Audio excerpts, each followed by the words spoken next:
So the idea of actually just stepping up and holding the line, and I'll tell you what I learned as a leader is it's liberating to do that. It's liberating to say, hey, look, here's the rules. And you know, I did this with the fact of when we got to Ramadi and they told us we had to work with Iraqi soldiers, and everyone was kind of hemming and hawing about having to work with Iraqi soldiers. And I told you guys, don't even submit a concept of operations without Iraqi soldiers. Don't even submit it because we're not doing it.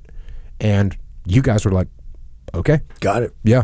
It is super liberating. I think that's the, you know, one of the things that I, you know, that I learned from you as we started working together. I mean, and I talk to people about this all the time. I've talked about it on the podcast before, but it was the kind of things that you know you probably should be doing, but for whatever reason you aren't. And you know, for you could just put it in perspective for me of like, it's very black and white of like, no, if you're not holding the line on these things that are important and pushing your team to perform at the highest standard, or making sure they're not going to do something that's going to get them in trouble or cause massive issues, not only for us but for the entire, you know, not only for our unit but the entire SEAL teams, then that's, you're failing them as a leader. You've got to hold the line on that stuff. You've got to, and it is very liberating to say, oh, check. Okay, that's the way it is. Yep. And I think that ambiguity is very frustrating for people, but they don't know what's right. They don't know what's wrong. They can get away with stuff here. Well, yeah, that's what I was going to say. Is, but the people below you in the chain of command, they get frustrated because they're like, well, what does that mean? And they're going to push it to the envelope that they can. This guy got away with it over here, but that guy didn't. You know, I mean, those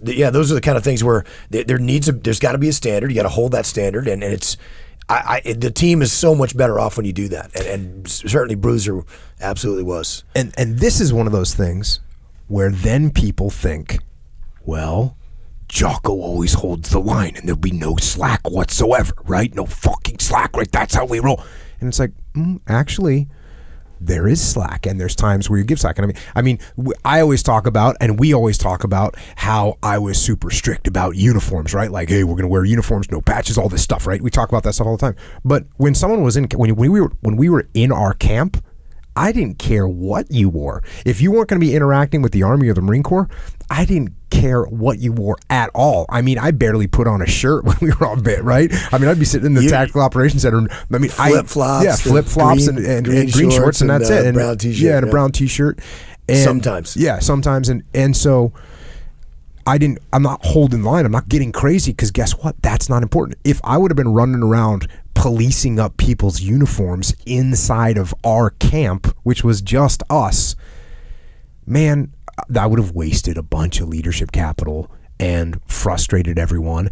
And then guess what? When I tell them, hey, you got to learn how to program your radio, that is explained with the same importance as, hey, you got to blouse your boots when you're inside our camp.